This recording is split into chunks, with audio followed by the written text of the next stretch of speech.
Como una introducción para el módulo que viene, pero ya quiero aterrizar en ciertos elementos que tiene la investigación y a partir de ello nosotros vamos a plantear tipos de problemas. Recordarán ustedes que en función de lo avanzado hemos visto tipos de investigación. En este caso hay un detalle importante que se va a prestar al tipo de investigación que vamos a realizar. Las investigaciones de tipo exploratoria son vitales siempre y cuando sus trabajos sean documentables. ¿Qué quiere decir? Muchos de ustedes, doctores, eso lo vamos a analizar en la entrevista del día jueves, que ya está agendado, como quedamos, ¿no?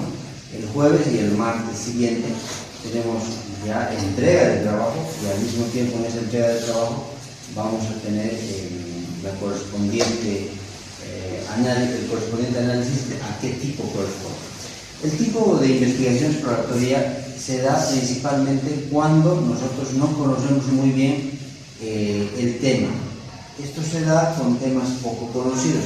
Investigaciones, por ejemplo, que no son de amplia documentación, como vamos a decir un ejemplo, el tema de arteria oftálmica para la determinación de preeclampsia, que no hay mucho, sí hay, pero no mucho. Podría ser exploratorio, no sé si otro tema también que ustedes deseen indagar es exploratorio y en este sentido se lo consideran novedoso, ¿no? Pero demanda también un tema de que va a sacrificarse en ciertos elementos los datos, porque los datos no siempre van a ser respaldatorios, empíricos, porque no van a poder hacer pruebas con ellos. Este tipo de investigación es muy útil para trabajos novedosos. En el caso descriptivo, que es el que yo aconsejo que ustedes hagan, que yo ya lo había comentado varias veces, pero es importante que aterricemos también en ello, en función de este tipo de investigación, es que vamos a analizar su problema de investigación. El problema quizás sea descriptivo, y si es descriptivo, entonces básicamente va a mencionar las características ecográficas de una patología particular.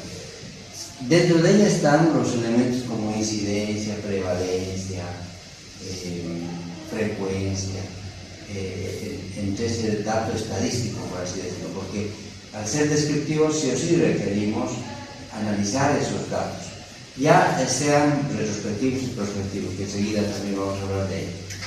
Entonces, al margen de este elemento que estoy mencionando, hay otro grupo que ya se asocia a lo correlacional, al hecho de que ustedes tienen dos o más variables. A veces tenemos no solamente una variable, sino dos. Vamos a decir que en el caso de la arteria oftálmica también se quiera verificar con Doppler las arterias uterinas. Entonces, si vemos dos métodos, ya hay dos variables, correlacionamos para una patología. Entonces, ahí tenemos una investigación correlacional, se asocian variables. Entonces, como verán, este tema es importante para saber cuál es su caso. ¿Es exploratorio, descriptivo, correlacional o quizá es explicativo? El caso del explicativo no es que no creo que llegue, sí creo que se puede, pero va a demandar mucho más tiempo, porque en este caso sí se establece causa y efecto. Hay un doctor que está realizando una investigación en el turno de la mañana del sábado, estoy impartiendo yo la materia de taller de tesis, y justamente él está realizando una investigación al respecto de la temperatura. Es decir, él dice que puede existir alguna alteración al uso frecuente y de modo excesivo, en tiempo prolongado del transductor en un tipo de ecografía obstétrica. ¿Qué dicen ustedes? ¿Creen que sí o que no hay ningún problema? Está una literatura indica que no sea claro. Sí, ¿no es cierto? Que hay datos, no. Lo que pasa es que igual, en el caso de lo explicativo, lleva a la práctica aquello que de hecho, en lo ecográfico igual van a verificar. Él lo que quiere ver es explicar y decir, sí, no existe, ¿no? O existe en un cierto grado. Entonces, él determinará eso con los controles respectivos. Por eso, en este caso, se establecen una serie de grupos estudiará una serie de personas y tendrá que valorar el TIS, el grado del calor, ¿no?, que se ve en el ecógrafo. Según él dice que puede existir, leyó algo y cree que existe, ¿no? Pues claro, es modo seguro, siempre decimos eso, no tiene ningún problema, pero ¿qué tal si hay un poquito, aunque sea? En el tema del sonido no hay problema, más en el tema del calor, ¿no?, que si puede ser que exceda el valor, el rango es de 0 a 1, que no sé si usan visto esos rangos. Él está estudiando el tema. A la vez es exploratorio, pero a la vez tiene que probar, es explicativo, tiene que definir. Entonces, si ustedes ven ese tema, va a haber un caso que va a tener que explicarnos la razón en base a sus pruebas. Acá, por ejemplo, no es necesario tener una gran cantidad, acá no necesita 100 casos, no necesita tampoco 50, puede ser que él ocupe 7 muestras, 8, y pueda explicar, o sea, evolutivamente con esas personas poder ver un movimiento de cambios, ¿no? Por eso ahí se llama explicativo. Entonces, estos elementos quería reforzar para que ustedes sepan en qué tipo de investigación están nosotros. ¿Vamos bien? Espero que ustedes ya sepan cuál. ¿Todavía no sabe, doctor? No. Hay que ir viendo cuál, ¿no? Sí, claro. Bueno, entonces creo que tenemos claridad en este tema, tipos de investigación que uno puede tener. Vamos con un tema más para poder cerrar esta parte y luego tenemos que hacer el sorteo de vías en las que nos vamos a ver.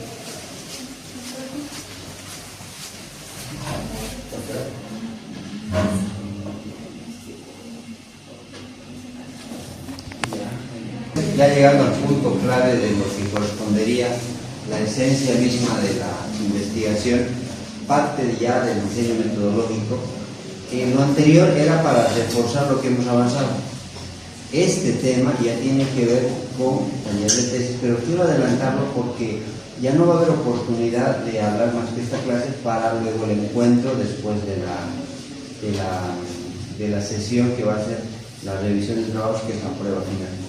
Entonces, en ese sentido, con esto voy a completar y luego vamos a hacer un resumen de conceptos que hemos aprendido, que no se olviden que hay que hacer un test, ¿no?, un documento de cuestionario que hay que responder estos días. Entonces, vamos a hacer un resumen de ello y ya después sorteamos el tema que corresponda a quién le toca el día jueves y martes y ya. Bueno, sobre el tema en particular del enfoque y el tipo y el diseño, esto es importante, son 3 etapas importantes. Esto lo vamos a recalcar rápidamente el día jueves siguiente, pero ya quiero que vayan con esta idea. Las investigaciones se clasifican en dos elementos claves. El enfoque de investigación se divide en lo que es cuantitativo y lo que es cualitativo. Por lo tanto, nace de esta discrepancia de opiniones un nuevo elemento, un nuevo actor, que sería el mixto. Pero hablando sobre los clásicos enfoques de investigación cuantitativo y cualitativo, podemos mencionar que el cuantitativo es aquella persona, investigador, que ve las cosas de manera numérica, todo lo ve de manera numérica. Hay ciertas personas que tienen otro tipo de esencia, que no perciben tanto lo cuantitativo, que perciben más lo cualitativo. Dentro de lo cualitativo están, por ejemplo, los rasgos, las características, por decir un ejemplo, el color de los ojos. Llega a ser una variable cualitativa. No es un entorno, un valor cuantitativo.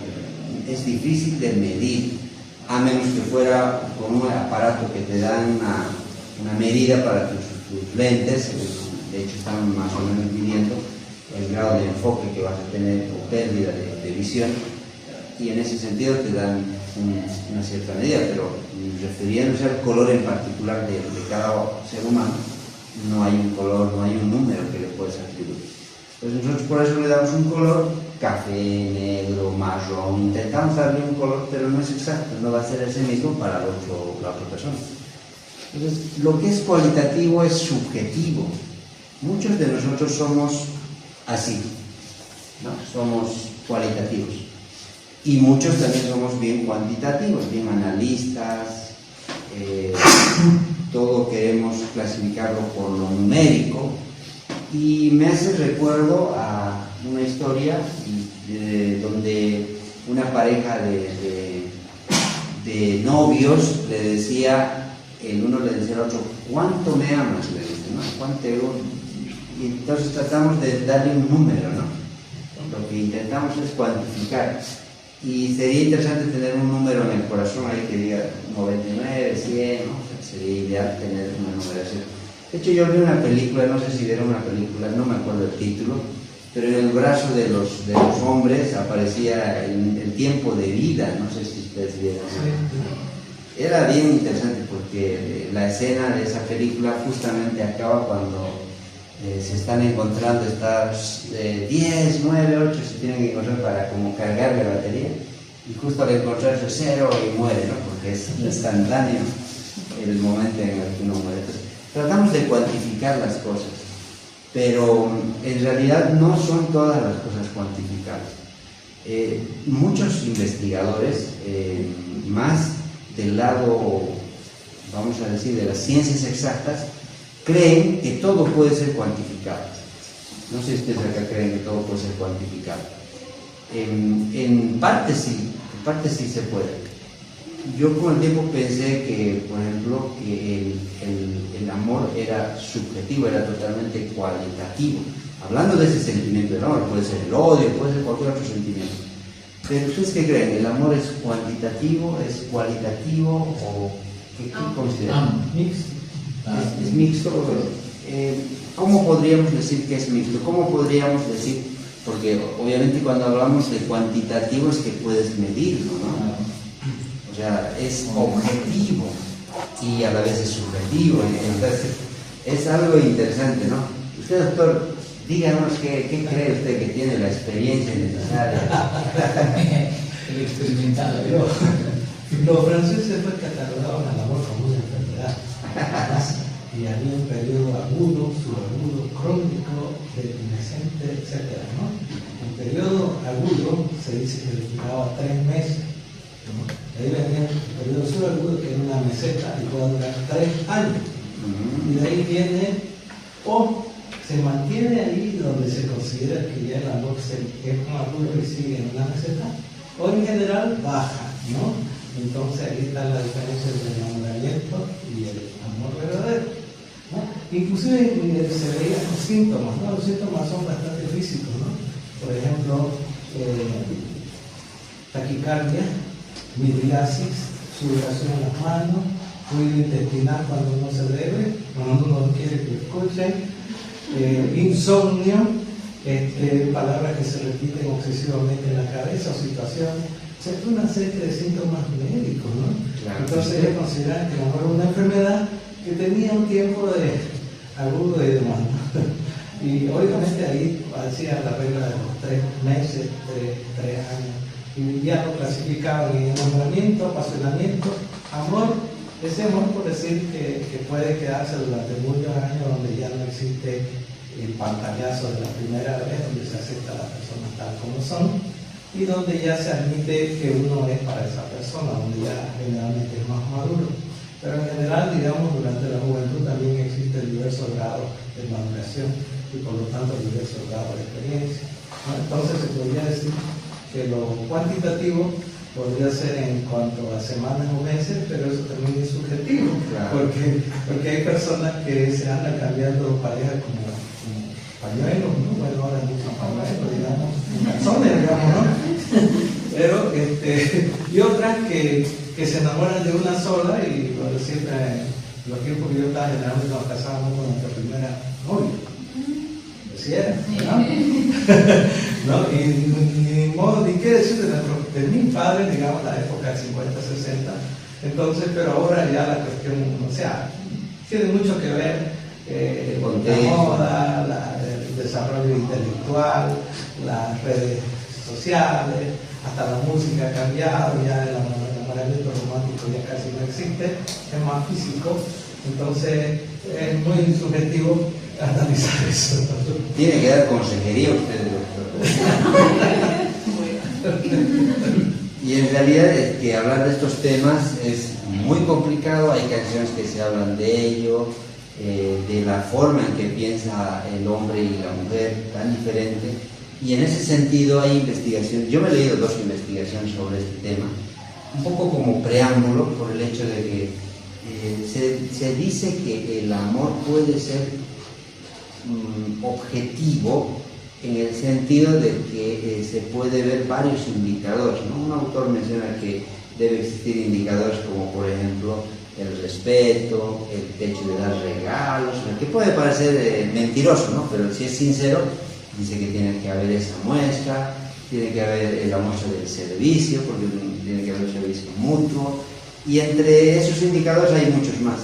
La cosa es que intentan dar como un test, yo busqué incluso el test, hay un test que te dan para saber y trata de cuantificar entre lo cuantitativo y lo cualitativo para ver si una persona si realmente tiene ese sentimiento. Entonces, lo que estoy tratando de decir, doctores, es que actualmente se han mezclado estos 2 paradigmas, dos enfoques, para poder resolver investigaciones en varios aspectos, sociales, vamos a decir, matemáticos, en el tema de salud, por supuesto.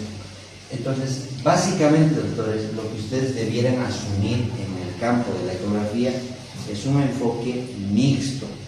¿Por qué razón, doctores?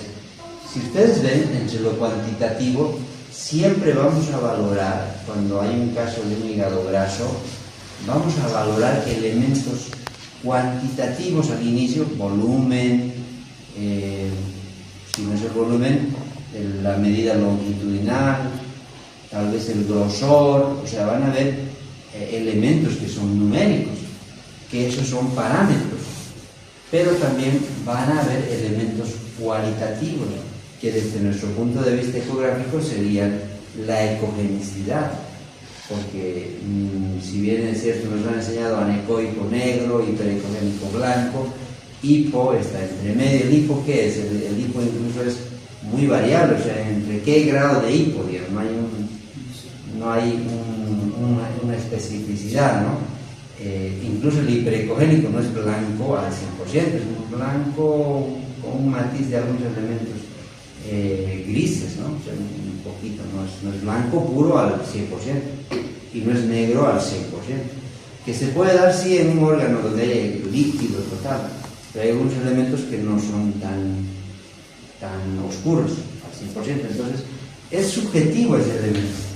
De hecho, al mostrar una imagen, les han dicho que es así porque es una imagen, es subjetiva para la vista que lo ve, con la experiencia que tiene uno puede dar un resultado. Entonces, al ver estos elementos se ve cualitativo. Entonces, dicho esto, los elementos, los orígenes del cuantitativo, por ejemplo, se dan principalmente en la época donde nosotros vemos las teorías de las predicciones estadísticas. Eso es lo que se hace como lo cuantitativo. Lo cuantitativo está rigurosamente ligado a elementos numéricos con algunos elementos cualitativos, pero muy pocos. Y en el caso del quali como tal, el cualitativo, se centra más en las experiencias que tienen los seres humanos.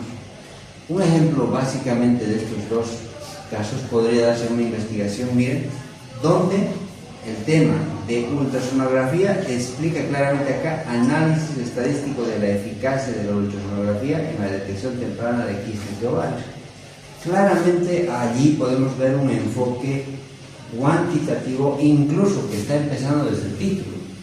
Pero acá en esta investigación vemos un ejemplo totalmente opuesto, donde dice experiencias y percepciones de los pacientes sobre el uso del 3D. O sea, no es tanto el hecho de medir, sino es la expectativa o si ha sido conforme la valoración por parte del paciente, ¿no?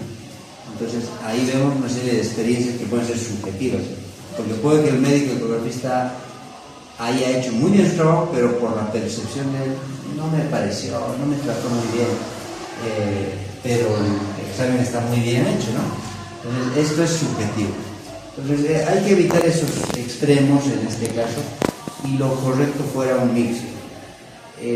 claro que no determina, el título es un indicador, ¿no? Es un indicador.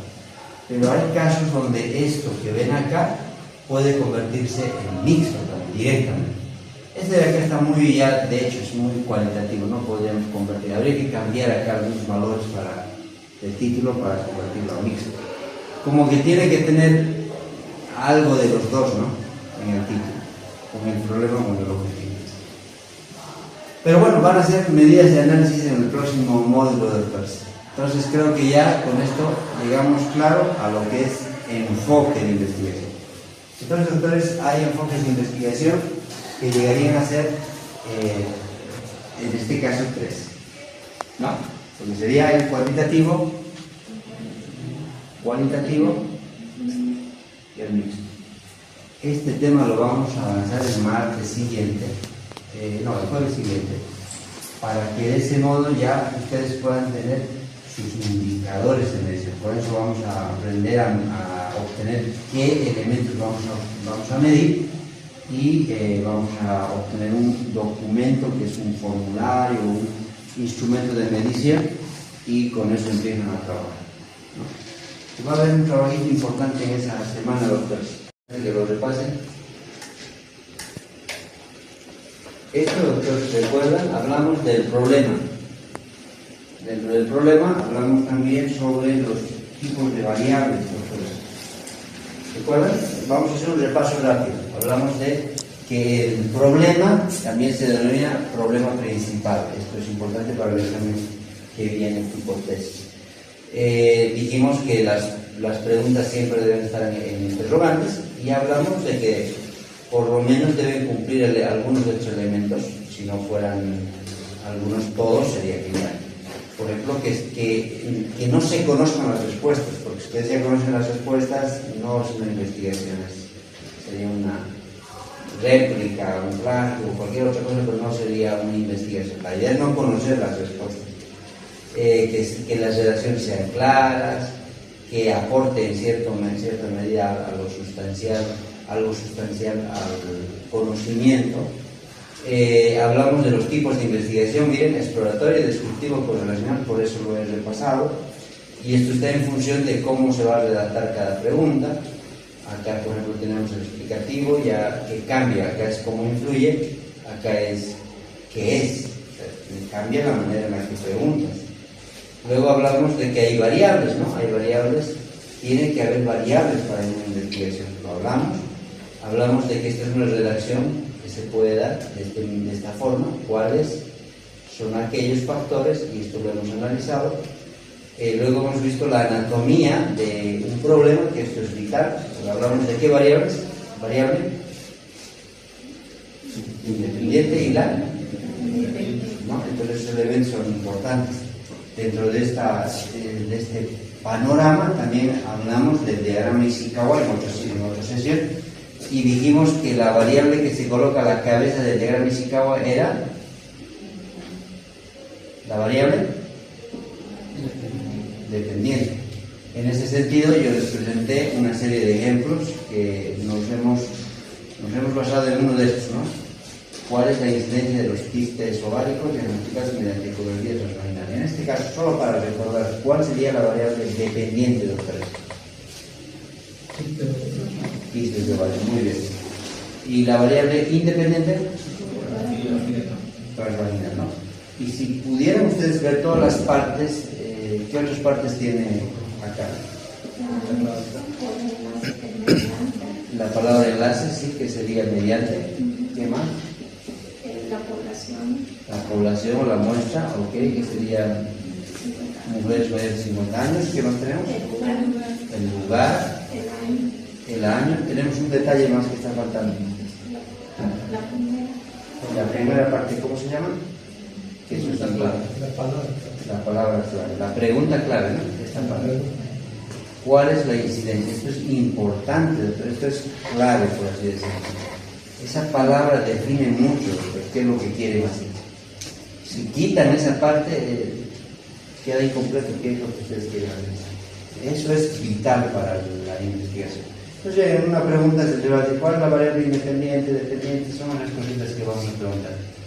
Bueno, esto ya lo hemos visto. Después vimos qué es ciencia, qué es método científico, recordarán.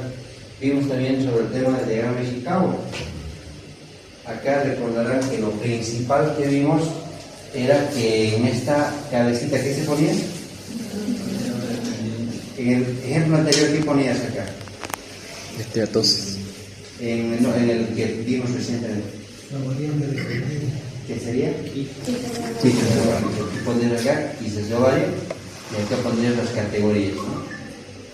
Que de acá también sale, no se olviden, el planteamiento de son las razones por las cuales estás estudiando. Bueno, después de esto lo voy a hacer rápido porque ya lo vimos, pero este era un ejemplo en otro campo. Acá tienes la cabecita, las características y como verán, ahí tendrías las ramas, que son las causas de esa categoría. Que también lo hablamos y también han hecho esa actividad acá. Bien, después de ello hablamos también un poquito de la normativa APA, ¿no? Esto también va a estar por si acaso para que unas preguntas muy puntuales, pero en el caso de la normativa APA,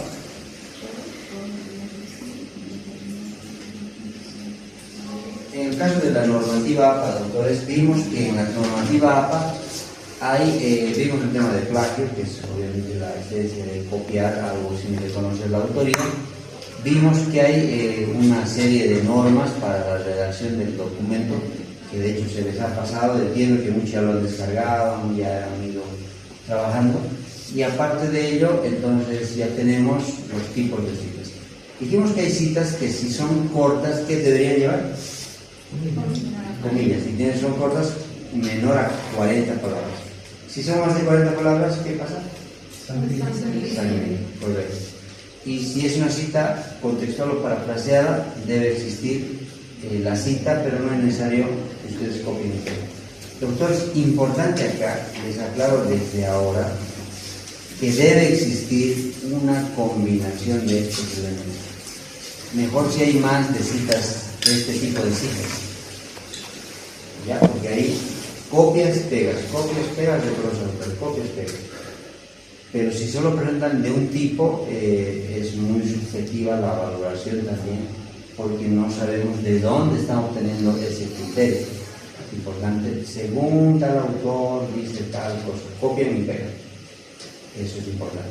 He visto ya algunos trabajos que me han mostrado en la anterior semana, por ejemplo. Están avanzando bien, entonces esto, por ejemplo, es esencial. Bueno, después vimos ahí están los ejemplos, comillas dobles. Y la cita es siempre López, 2023, página 45. En el caso de la sangría, ahí tenemos un tab. Y en el caso del parafraseo, palabras propias del autor, pero con la idea de la esencia de ese libro. Y listo. Las referencias hablamos de que tiene que tener esta base, lo hemos hablado también, lo hemos visto. Esta es una sangría francesa, acá tiene un espacio. Y tiene que tener de dónde lo han sacado, de qué sitio web, de qué lugar. Por ahora dijimos que van a tener pocas citas, así que este tema también va a ser ampliado en taller de tesis, ya usando una herramienta que también lo mencioné en Sotero, ¿no? Lo hemos mencionado, pero todavía si alguien lo está usando muy bien, y si no lo están usando todavía, en taller de tesis sí lo vamos a reforzar para usar, tenemos que usar. Bien, doctores, ese es el tema de paso, lo elemental que tenemos que saber de esta parte inicial. ¿Alguna pregunta antes de cerrar esto? Porque después vamos a hacer el sorteo